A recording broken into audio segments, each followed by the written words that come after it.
قال الصادق عليه السلام اول ما يظهر القائم من العدل أن ينادي منادي أن يسلم صاحب النافلة لصاحب الفریضة الحجر الأسود والطواف.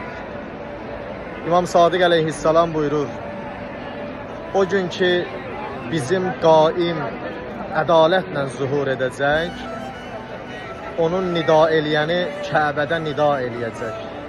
Ey müstəhəb təvafı yerinə yetirənlər, vacib təvafın yerinə yetirmək üçün bu şəxsə icazə verin. Kəbəni qoyun o kəsin ixtiyarında ki, o vacib təvaf üçün gəlib. Allah lütf eləsin, İmam Zaman zuhur eləsin, biz müstəhəb təvaflarımızı tərk eləyək. Mevla gəlsin, vacib təvafın yerinə yetirsin. Təvafın mənası budur, həqiqət öz yerində bərpa olacaq.